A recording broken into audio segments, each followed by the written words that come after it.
most of you can probably tell just by looking at me that I've been in a helicopter crash. Up until that fateful day last week, I'd been a licensed helicopter pilot and flight instructor. I used to make a pretty good living taking students up in my Bell Jet Ranger for lessons, and I haven't been in a helicopter since, which speaks volumes about how terrifying that experience was for me, because I'd been obsessed with helicopters my entire life. The Whirlybirds was my favorite TV show when I was a kid. I'd collected toy helicopters. I wore helicopter t-shirts. I even dressed up as a helicopter when having sex with my wife. My costume, it was simple but effective. I held an old Atari joystick, and I had 4 ceiling fan blades duct taped to my back, and a shiny hubcap taped on my ass, which was supposed to be like a tail rotor, you know. Again, the costume was simple, but it was beautiful. My wife and I enjoyed countless passionate nights of helicopter sex until that crash. Okay, haven't talked about this in a long time. Forgive me if I just get a little emotional, but here's how it went down. I had this student, and his name was Thurston. His parents had named him after the millionaire from Gilligan's Island, and Thurston, he resented that because he never had much money his whole life, and he felt that his parents, by giving him that name, had put a lot of pressure on him to become very wealthy.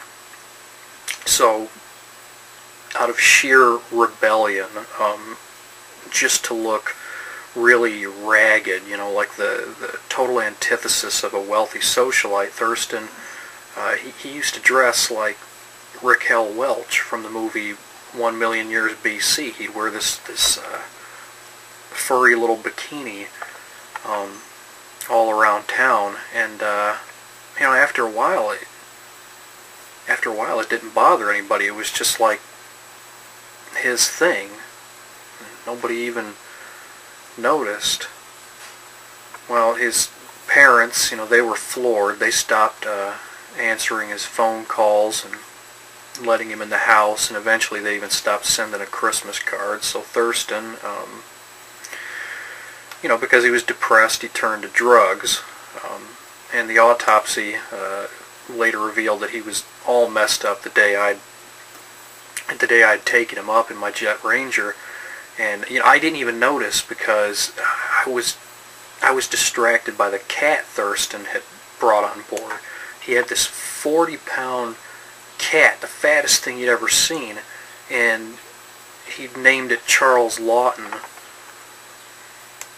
Well, we were hovering about, I'd say, 12,000 feet above downtown Fort Worth when old Thurston decides to give control of the chopper over to his cat. Now, of course, the cat couldn't grip the cyclic stick with his paws. I waited a second just to see if he could, but he couldn't. His paws, they kept on slipping past it, and the cat couldn't reach the tail rotor pedals with its hind legs either. So we were going down, and I yelled at Thurston, "This particular cat hasn't been trained to fly this chopper. Take the stick yourself." And he said, "No, me and Charles are going to heaven today.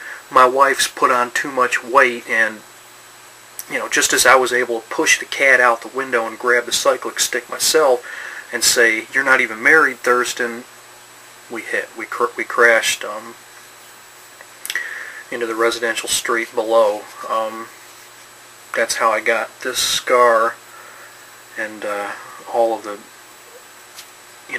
the other injuries. I don't have any body left below my nipples.